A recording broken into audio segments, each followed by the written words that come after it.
Well, I was just starting to accept the fact that I'm getting old, and then WHO came out with they reclassified old age. WHO, the World Health Organization. Now you are young until you're 65. That's when middle age starts. So yay!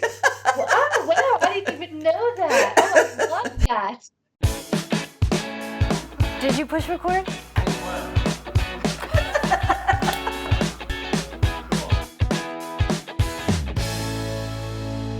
Thank you so much for tuning into our second act with Paige and Silka. For your second act of life. Hey, Silka. Hello, Paige. Paige, today I want to move us into a discussion that is on the mind of so many people right now. You know, the times that we're going through, what's happening in the world, and then just what's happening in our life as we're aging. And that is we become discouraged with so many Yes. things, whether it's our life, our love, there's just discouragement is overwhelming. And also in a lot of the comments that we get. So I thought this would make a good discussion. How do we stop the spiral of discouragement? I think the first thing you have to ask yourself is, do you want to get out of it? Because there's some people who don't want to get out of it and they just stay in that spot. That's the first thing you have to ask yourself. Do I want to get out of it? Second thing that needs to be given light to is, yes, we're in midlife, and sometimes there's underlying health issues and medical issues that are also part of the discouragement affecting the brain, the emotions that people don't cue into. That could be a huge part. So I would say first determine, do you want to get out of it? Second, when's the last time you've had hormones checked, thyroid checked, stool sample, full CBC blood work, just to see where you are? Because think about where we are age-wise. So many things can happen and so many stressors on top of it. So I'll just start with that, just to have people go, oh, I didn't think about that. Yeah, maybe I should look at that piece too. Yeah. Well, that cues something in me. I mean, I have this past year, I'm feeling the aging process, and it's come to be discouraging when it comes to especially my fitness and running that I was always able to do. Yeah. So Yeah. I get it. I think maybe that's why this topic, spoke to me when I saw all the writing on this, and I saw a lot of the comments from our viewers, especially when it comes to love and relationships. That's a whole other part of it. But how do we deal with it? How do we snap Well, out of it? Well, that's a big thing that you said, whether it's about where you are, what you can do health wise, what you can do physical exercise wise, your capabilities now versus maybe 10 years ago, 5 years ago. And, to be realistic and honest, the thing is, we go through a little bit of an anger process, and then we have to grieve what we are not anymore. And then while we're doing this anger, grieving, sadness, trying to change stuff, the biggest part is, how do you embrace it all? And a number one big word, and I've been using this a lot for my clients, for myself, is surrendering. And surrender doesn't mean you give up. Surrender doesn't mean, oh my gosh, I'm not going to be able to be in who I want to be. It means surrender to where you are and what's going on in your life, and don't fight it. Not fighting it means, okay, if I'm not going to fight it, how do I embrace it? And maybe there's pieces of things you have to fight, meaning maybe there's some things going on that you have to fight over here, but you don't have to fight across the board. So how do you embrace and go, all right, this is who I am today, and that's okay. It's kind of like, if you think about it, Silka, when we were tweens and teenagers, we were going through this whole thing of, who am I? Where do I belong? Hormones were raging all over the place. We were angry, we were crying, we were this, there were health issues going on in our body. It's really so much of the same thing, except fast forward how many decades later. Yeah. Does that make any sense? Makes total sense. I think what you're saying is accept where you are and feel where you are. So then you're in a position to actually be able to deal with it. Yeah, and the biggest word on top of all of it too is, be patient with yourself. Be patient with yourself, with where you are, be kind with where you are, and kind of look at it as, okay, this is a new adventure. where I am. And sometimes adventures don't feel really well. And sometimes there's pieces of it that are exciting. And sometimes they're really sad or they're depressing. Or you kind of say to yourself, well, is there anything new left for me? What's new? What can I experience now? And it just takes some time to kind of go within yourself and kind of figure out what pieces of myself do I need to leave behind, and give like a shamanic ceremony of thank you, you served me so well, and I love what you did for me, and I let you go with love, and now I step forward. That's another big piece. I like that. One of the articles I read had some good points, and let me ask you a couple about those. Yeah. One is just finding gratitude in whatever it is you're dealing with. I know that's easier said than done. What do they mean by that? So you can have, like, I've got gratitude journals that I write in, especially when days are really rough. There's always something you can find that you have gratitude for. Even if the only thing you can find is the tree that you're looking at outside, how beautiful it is, or the colors in nature, or you heard the birds chirp, or just something. Just finding little things that you're grateful for, especially when you're going through what I call the in-between.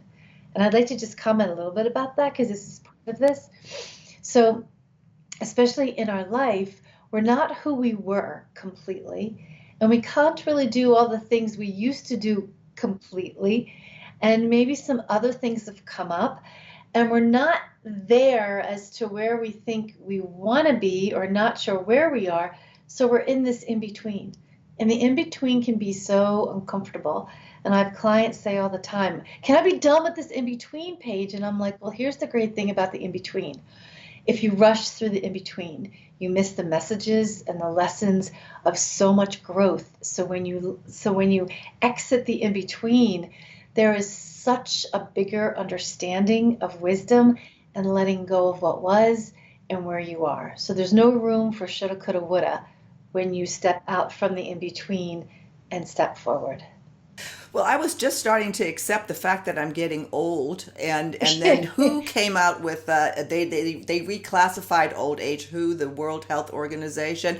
Now you are young until you're 65. That's when middle age starts. So yay! Well, oh, wow, I didn't even know that. Oh, I love that. I'll post that. It's pretty funny. That's great. So yeah, there I go again. Darn it, I'm young still. That's great. Oh, the other points that they make here, which I can identify with, is intentional kindness. When you're just down, when you're just so down with yourself, and be nice to somebody else.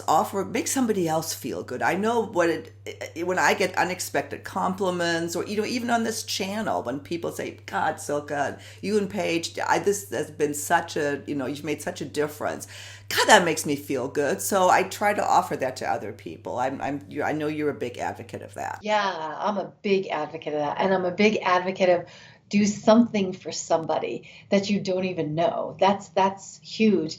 And on the flip side of being kind to others, something that we tend to not do as well, especially as we age, is you have to be kind to your human body, your physical body, your emotional body, your mental body, your spiritual body. Start being kinder to all of that, because everything that's inside of you hears when you're negative about itself.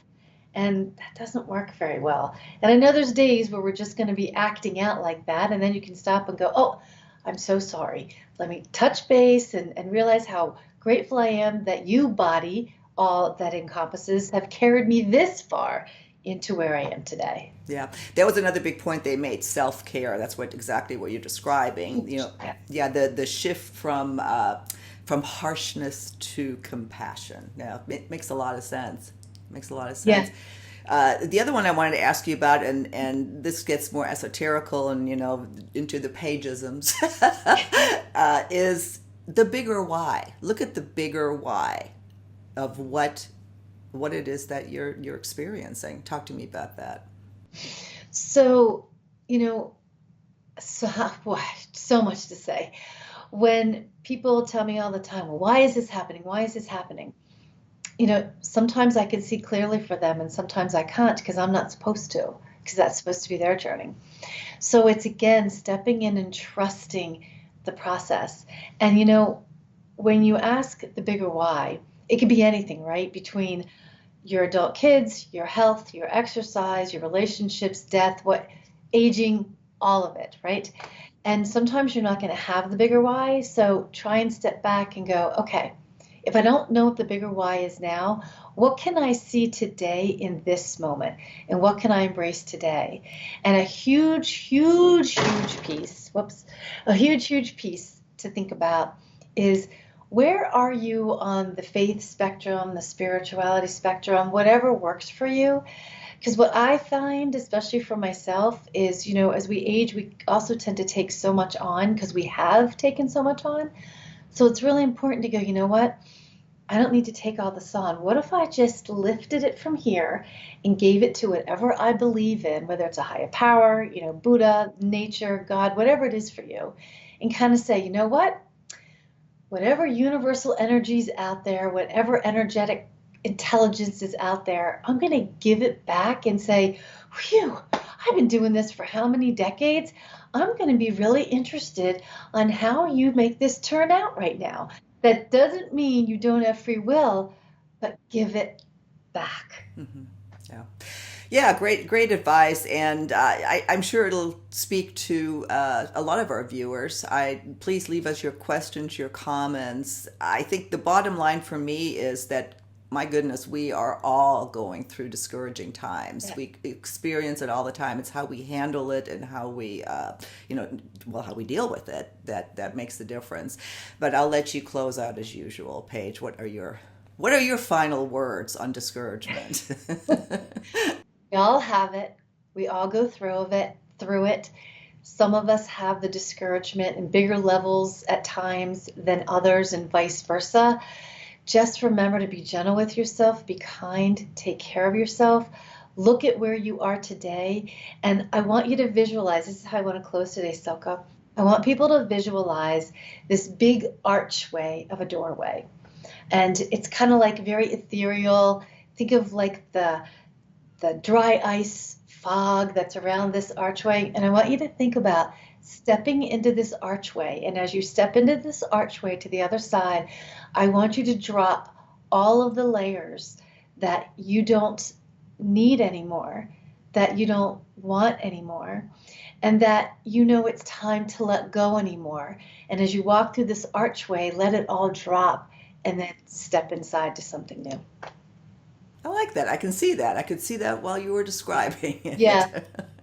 Paige, thank you. And thank you all for watching. Again, leave us your comments, your questions. This can be a difficult time for many people, and we can all get through it. So thank you. And Paige, we'll see you next time on Our Second Act with Paige and Silka.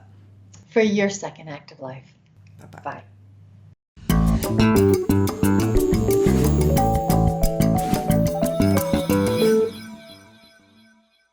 If there's a topic that you'd like to have us cover, please visit our website, secondact.tv. We have a little red suggestion box in the upper right-hand corner of our site. Just click on that, send us an email. We'd love to hear from you. See you next time.